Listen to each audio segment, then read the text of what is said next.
दोस्तों, मेरा नाम है कुमकुम बिंदवाल। एक दौर हुआ करता था जब भारत में ट्रेन हादसे होते थे, ट्रेन एक्सीडेंट्स होते थे तो रेल मंत्री से इस्तीफा मांगा जाता था।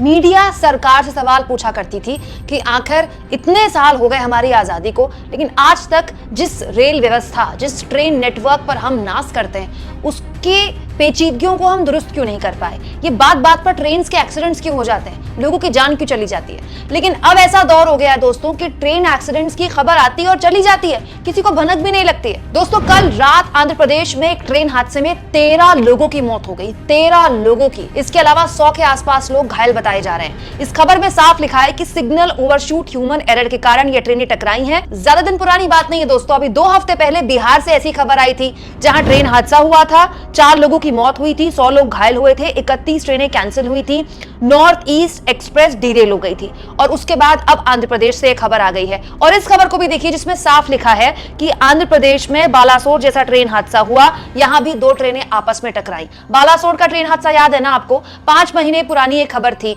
जब 250 से ज्यादा लोगों की जान चली गई थी। भीषण रेल हादसा था ये, भीषण, इतना भीषण कि पीएम मोदी को घटनास्थल पहुंचना पड़ गया था लोगों के गुस्से को शांत करने के लिए। मतलब ये ठीक है ना, हादसा बहुत बड़ा हो, मरने वालों की तादाद बहुत ज्यादा हो तो पीएम मोदी वहां पहुंच जाते हैं, और हादसा चुटमुट हो, 10, 12, 13 लोगों की मौत हो तो पीएम मोदी रेल मंत्री से बात कर लेते हैं। आज भी यही खबर चली, पीएम मोदी ने रेल मंत्री से बात की, रेल मंत्री ने हर संभव मदद का भरोसा दिया। कौन कौन सी ट्रेनें डाइवर्ट हुई हैं वो जानकारी दी जा रही है, लेकिन कोई सवाल का जवाब देने को तैयार नहीं कि ये रेल हादसे रुकेंगे कब। हर हफ्ते 2 हफ्ते में रेल हादसों की खबर आती है और घंटे 2 घंटे बाद वो खबर मीडिया से गायब हो जाती है। सवाल ये दोस्तों कि रेल मंत्री जिस कवच टेक्नोलॉजी का लेक्चर दे रहे थे पूरे देश को कि प्रधानमंत्री मोदी के प्रयासों के बाद कवच टेक्नोलॉजी मिल गई है भारत की ट्रेन्स को कि 2 ट्रेन आपस में नहीं टकरा पाएंगी, उस कवच टेक्नोलॉजी का क्या हुआ?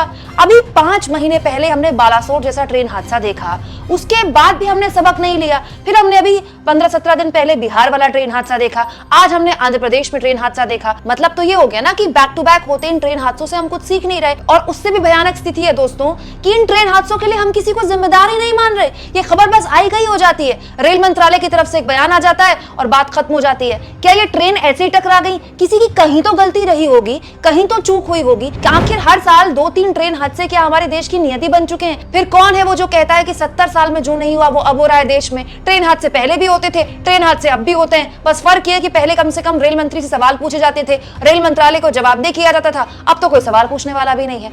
आप लगातार ट्रेन हादसों पर सरकार की चुप्पी को लेकर क्या सोचते हैं दोस्तों? कमेंट बॉक्स में जरूर लिखें, और जितना हो सके चैनल को शेयर भी करें, सब्सक्राइब भी करें, और थैंक्स और ज्वाइन के ऑप्शन से अगर आप चाहें तो कुछ आर्थिक मदद भी चैनल की कर सकते हैं।